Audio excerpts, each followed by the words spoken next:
평강으로 인해서 여러분들의 마음에 기쁨이 충만하기를 간절히 축복합니다. 압살롬이 아버지에게서 왕위를 빼앗으려고 반란을 일으켰습니다. 그때 배경으로 쓰여진 시가 오늘 같이 읽은 본문입니다. 다윗과 그 일행이 예루살렘을 빠져나가면서 신발도 벗고 눈물을 흘리면서 그렇게 떠났습니다. 그때 레위인들이 다윗의 일행을 따라오면서 성막에 법궤를 메고 왔습니다. 그때 다윗이 뭐라 그러냐면 그 자리 예루살렘에 도로 갖다 놓아라 그랬습니다. 여러분, 이 모든 것을 다 하나님의 뜻으로 받아들이겠다 하는 그런 다윗의 신앙의 고백이다, 그렇게 말할 수 있습니다. 이 사건을 기록하고 있는 사무엘하 15장에 이렇게 말씀을 적고 있습니다. 내가 만일 여호와 앞에서 은혜를 입으면 도로 나를 인도하사 내게 그 궤와 그 계신 데를 보이시리라.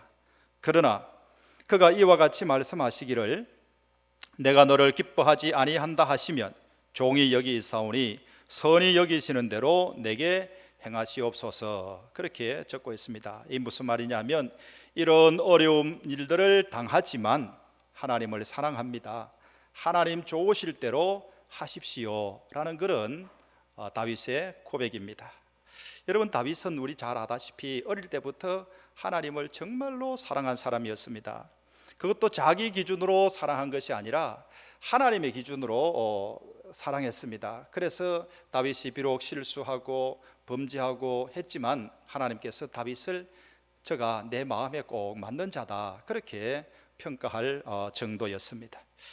다윗이 이런 신앙을 가졌지만, 하나님을 진심으로 사랑했지만 그토록 소중하게 여겼던 그 법궤를 두고 떠나는 마음은 여러분 어땠을까요?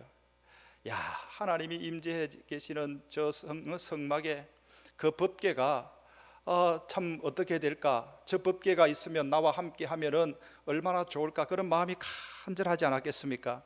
함께 도망을 가던 사람들도 다 그런 마음을 가졌을 겁니다. 다윗을 잘 알기 때문에 그렇습니다. 다윗이 어떤 마음을 가질까? 같이 동고동락했던 사람들이 그 마음을 헤아리지 못했겠습니까? 그래서 그 사람들 중에 레위 사람들이 바로 그 법궤를 메고 온 것이죠. 그리고 도로 갖다 놓아라 하는 그런 말을 들었을 때에 다윗에 대해서 또 새로운 면을 보았다, 이런 생각도 들었을 겁니다. 그 마음을 아는 사람 중에 고라의 자손이라고 알려진 사람이 바로 이 시를 적었습니다. 법궤가 있는 성막을 향한 그 간절한 고백이 얼마나 가슴 절절히 와닿는지 모릅니다. 그래서 이 시는요, 이스라엘 백성들이 이후에 하나님의 성전에 올라갈 때에 부르는 노래가 되었습니다. 여러분, 그 마음이 얼마나 간절한지 1절부터 4절 말씀을 제가 다시 한번 읽겠습니다. 만군의 여호와여, 주의 장막이 어찌 그리 사랑스러운지요. 내 영혼이 여호와의 궁정을 사모하여 쇠약함이여. 내 마음과 육체가 살아계시는 하나님께 부르짖나이다. 나의 왕 나의 하나님 만군의 여호와여, 주의 제단에서 참새도 제집을 얻고 제비도 새끼둘 보금자리를 얻었나이다. 주의 집에 사는 자들은 복이 있나이다. 그들이 항상 주를 찬송하리이다, 그랬습니다.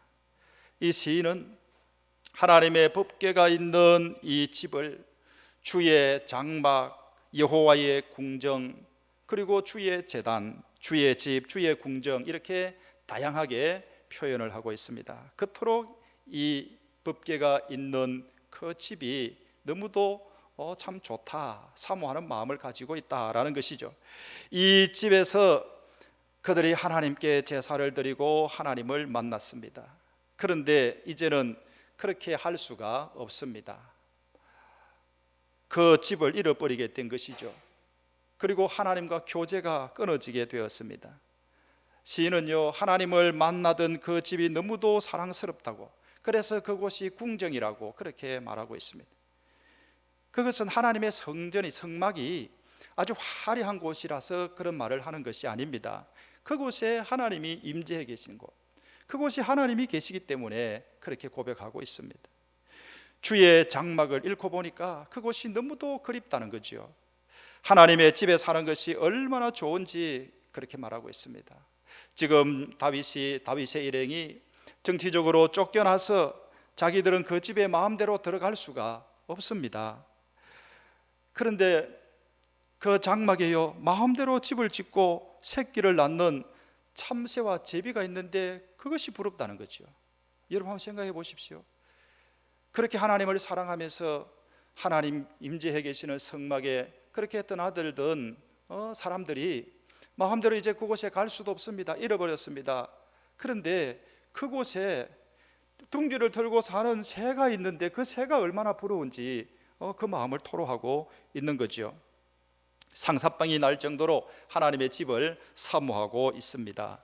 하나님의 집이 그렇게 좋은 곳이다 라는 걸 우리에게 알려줍니다. 여러분, 왜 그 집이 그렇게 좋습니까? 주의 집에 사는 자들은 복이 있나니 그들이 항상 주를 찬송하리이다 그랬습니다. 원하기만 하면 하나님을 찬송할 수 있고 원하기만 하면 하나님께 예배드릴 수 있기 때문이라는 거죠. 여러분, 신자들이요, 예배드릴 곳이 있다고 하는 것이 얼마나 큰 복인지 여러분 아셔야 합니다. 우리가 예배드릴 처소가 있고 예배드릴 성도가 있다고 하는 것이 정말로 우리에게 하나님 주신 은혜요 복인 것이죠. 이 주의 장막이 오늘날 교회입니다. 교회는 성막이나 성전과 같은 집이 아닙니다. 이 시대의 교회는 주의 백성들의 모임입니다. 이 모임 가운데 성령이 계시죠. 여러분, 세상 사람들이 교회를 보면 때로 어떤 생각을 가질까요? 제가 가끔 우리 교회에서 이런 이야기를 합니다. 만약에 우리 가운데 성령이 계시지 않으면 우리는 세상에서 그렇게 매력적인 그런 모임이 아니다, 그렇게 말합니다. 하지만 우리 모임의 외양이 어떻다 할지라도 우리 가운데 성령이 계심으로 이 모임은 세상에서 가장 존귀한 모임이라고 그렇게 우리가 감히 담대하게 말할 수 있다고 그렇게 선포합니다. 여러분, 세상 사람들은 교회를 보면서 그렇게 여깁니다. 내가 저곳에 갈 마음을 좀 가져보는데 가가지고 별 덕이 되지 않을 것 같아, 이런 생각을 할 것 같아요. 왜냐하면 세상에서 좀 유력한 사람들이 볼 때는 사람들의 숫자가 많으면 정치하는 사람들이 와서 표를 얻으려고 그렇게 오기는 하겠지만 세상에서 유력한 사람들이 볼 때는 내가 가봐야 나하고 제 격이 안 맞을 것 같은데, 이런 생각을 하지 않을까요? 그래서 얻을 것이 별로 없을 것 같은데 거기 가서 내가 그냥 뭘 보태주기만 하는 거 아니야? 이런 생각을 할 수도 있습니다. 그러나 여러분, 그것은 교회를 모르고 교회 가운데 계시는 성령을 모르기 때문에 그렇습니다. 교회는 하나님의 백성의 모임이고 그 가운데 성령이 계십니다. 성전의 성막에 하나님이 임재해 계셨던 것처럼 우리 모임 가운데 성령이 계셔서 교회가 그렇게 좋은 곳이다, 그렇게 말할 수 있습니다. 교회는 우리 영혼의 보금자리이죠. 성령이 우리를 만지시고 성령이 우리를 격려하시고 넘어진 우리를 다시 세워주시고, 그리고 성령을 통해서 우리 성도들이 같이 형제가 된 것을 알고 함께 하나님 나라를 세워가는 우리의 영혼의 보금자리와 같은 곳입니다. 칼빈은 교회를 영혼의 어머니 같다, 그렇게 말합니다. 그래서 교회가 없는 신자가 있다 그러면 얼마나 불행한 신앙생활을 하는지 모릅니다. 여러분, 교회를 잃어버린 사람, 교회가 없는 사람은 어머니를 잃은 고아와 같다, 그렇게 말해도 크게 틀리지 않습니다. 교회를 떠나서 이리저리 방황하는 사람은 부모의 품을 떠나서 갈 곳 없이 그냥 노숙하고 있는 사람이나 크게 다를 바가 없다고도 할 수 있습니다. 우리는 이런 교회를, 여러분, 하나님이 임재하시고 성령이 임재해 계시는 이런 교회를 사랑해야 합니다. 하나님께서 계시지 않는 곳이 어디에 있겠습니까? 그러나 여러분, 특별히 하나님께서는 구약시대 때는 성막, 성전에 임재하셨고요, 그리고 신약시대 때는 우리 주의 백성들의 모임, 이 교회의 성령이 임재해 계신 것을 우리가 잘 압니다. 성전에 임재해 계신 하나님을 바라던 사람들의 마음이 어떤지 솔로몬이 성전을 짓고 기도하는 데서 잘 나타납니다. 성전을 짓고 봉헌식을 하면서 솔로몬이 기도를 하는데요, 이 봉헌식 그 자체가 감격이었습니다. 그때 솔로몬이 간절히 기도하는데 이렇게 기도합니다. 하나님께서 사람의 손으로 지은 이 성전에 계시는 것이 어찌 가당키나 하겠습니까? 그래도 하나님의 이름이 여기 있으리라 한 이 성전을 향하여 하나님의 눈이 주야로 보시며 계시니 기도합니다. 들어주십시오 그랬습니다. 백성들이 이곳에서 기도할 때 들어주시고 멀리서도 이곳을 향하여 기도할 때도 들어달라고 합니다. 심지어 먼 지방에서 온 이방인일지라도 주의 권능의 소문을 듣고 이곳에 와서 기도하면, 성전을 향하여 기도하면 그 기도도 들어달라고 합니다. 적국의 포로로 잡혀간 백성들이 이곳을 향하여 기도할 때도 그 기도를 들어달라고 합니다. 이렇게 기도하는 것은 하나님이 이곳에 계신다 하는 그 약속을 믿기 때문입니다. 하나님께서 성전에 임재하여 있으리라 그렇게 약속하신 대로 하나님이 계신 줄 믿고 이곳을 향하여 기도하는 모든 기도를 기쁘게 들어달라는 것입니다. 주의 장막, 주의 성전은 여러분 하나님의 마음이 머무는 곳입니다. 하나님의 눈이 머무는 곳이죠. 기도하는 사람들을 위해서 하나님께서 귀를 두시는 곳입니다. 하나님께서 제사를 받으시는 곳입니다. 여러분, 교회는 성령 하나님이 임재해 계신 곳이요, 우리의 모든 형편을 살피시는 곳이요, 우리의 기도를 들으시는 곳이다라는 사실을 믿으시기를 바랍니다. 우리 모임 가운데 계시는 성령께서 우리가 기도할 때에 우리에게 마음을 주시고 우리에게 길을 열어주시고 우리의 기도를 들어주십니다. 그리고 우리로 하여금 예배할 수 있도록 도와주시는 분이십니다. 여러분, 이런 교회를 사랑하시기를 바랍니다. 신자들에게 예배드릴 교회가 없는 것만큼요, 또 모이는 그 교회가 없는 것만큼 불행한 그런 일이 어디에 있겠습니까? 여러분, 홀로 신앙을 지키려고 할 때에 많은 어려움을 겪으면서도 어려운 곳에서 신앙을 지키는 사람들이 있습니다. 환경이 정말 드러내놓고 신앙을 말하고 예배할 수 없는 곳에 있는 사람들이 있죠. 그런 사람들이 겪는 그 고통은 우리가 상상하는 것보다 훨씬 더 클 것입니다. 그곳에 교회가 없기 때문에 그런 것 아니겠습니까? 그 사람들이 그런 환경에 있다 할지라도 교회가 있으면 그들이 같이 모여서 지하에서라도 형제들이 모여서 함께 모일 곳이 있고 함께 모여서 예배를 드린다면 그곳 때문에 그들은 큰 힘을 얻게 될 것입니다. 우리가 함께 모여서 이룬 이 교회를 우리가 감사히 여기며 교회를 사랑해야 되는 줄 믿습니다. 우리가 섬기는 교회, 함께 예배 드릴 수 있는 교회가 있다는 것을 감사하고 사랑하십시다. 교회를 사랑하는 것이 여러분 하나님을 사랑하는 것입니다. 하나님을 사랑하는 증거입니다. 하나님께서 교회를 사랑하시기 때문에 그렇습니다. 여러분, 교회를요 사모하기만 해도 복이 있다고 했습니다. 이 시인은 하나님의 장막을 잃어버리고 예루살렘을 떠났지만 그 장막을 간절히 사모하는 마음에 복이 있다 그렇게 노래하고 있습니다. 사모하는 마음이 힘을 얻고 시온의 대로가 있다고 그랬습니다. 비록 내 몰려서 쫓겨서 눈물을 흘리면서 어둠의 골짜 그 캄캄한 그 골짜기를 지나가고 있지만 하나님은 그때도 교회를 사모하는 자들에게 눈물을 흘리고 있긴 하지만 많은 샘을 줄 것이다 그렇게 약속하고 있습니다. 마른 광야의 때를 따라서 비가 내려서 복이 되게 하겠다고 했습니다. 어떤 사람에게요? 주의 궁정을 사모하기만 해도 그런 사람들에게 그 복을 주시겠다고 약속합니다. 여러분, 우리가 사는 동안에 메마른 광야를 그리고 골짜기를 지나는 듯한 어려운 때가 있을 겁니다. 그러나 교회를 사모하고 교회 중심의 삶을 살면 하나님께서 그 영혼의 단비를 내리시고 샘을 주신다 했습니다. 하나님이 늘 힘을 주십니다. 여러분, 교회를 사랑하는 것은 어떻게 하는 것일까요?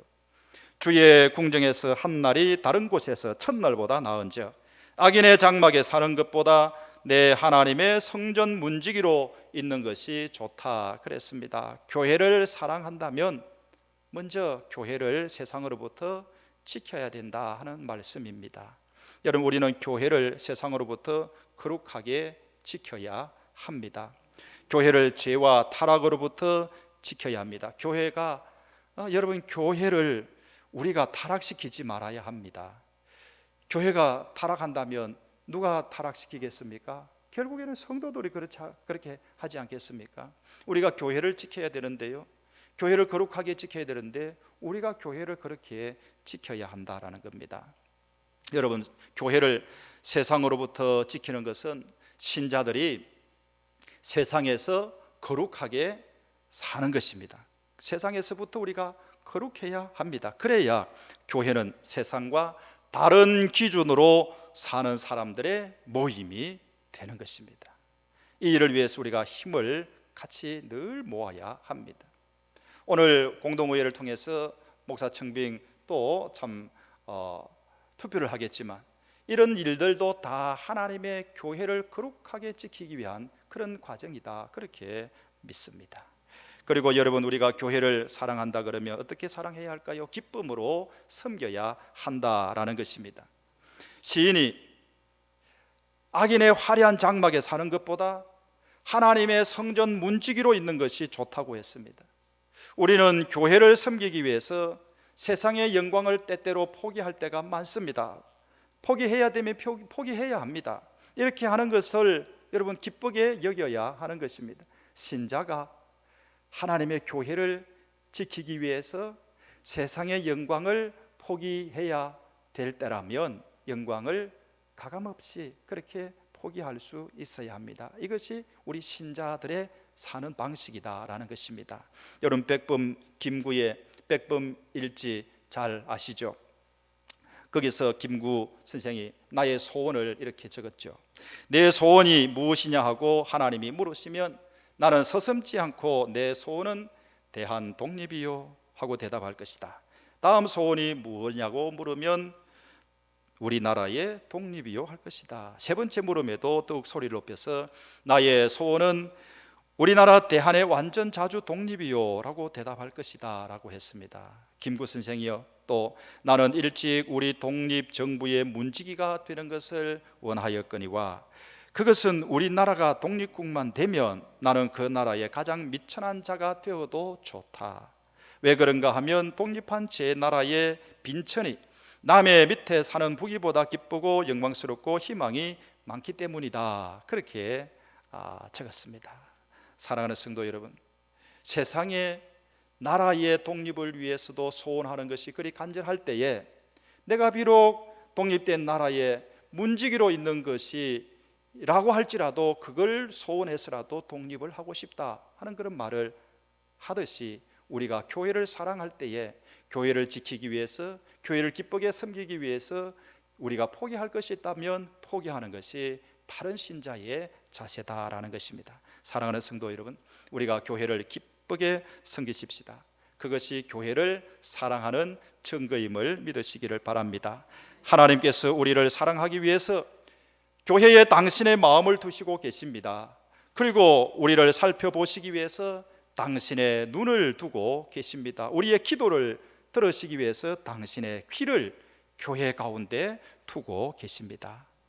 교회를 지킴으로, 교회를 섬김으로써 진심으로 교회를 사랑하는 그런 저와 여러분 되시기를 예수님의 이름으로 축원합니다. 기도하겠습니다. 사랑의 하나님 아버지, 은혜를 감사합니다. 우리에게 참 구원의 은총을 베풀어 주시고 그리고 주님의 몸인 교회를 이루도록 부르시어서 한 참 형제가 되고 믿음의 권속으로 주님의 몸 교회를 이루게 해 주신 것을 감사합니다. 늘 우리가 교회를 사랑하는 마음을 갖게 하시되 교회를 거룩하게 지킴으로 사랑하게 해 주시고 교회를 기쁘게 섬김으로 사랑할 수 있는 저희들이 되게 하여 주옵소서. 하나님 아버지, 사천 온누리 교회를 지금까지 인도해 주신 그 놀라운 주의 은총이 세상 끝날 때까지, 주님 오실 때까지 끊이지 아니하고 함께 하심으로 세상 가운데서 하나님의 나라를 잘 세워가며 하나님 나라를 잘 선포하는 그런 능력 있는 교회로 늘 삼아 주시옵소서. 부름받은 주의 백성들이 참 하나님 교회를 섬기는 일을 크게 기뻐하도록 늘 은총 가운데 함께하여 주시옵소서. 예수님의 이름으로 기도드리옵나이다. 아멘.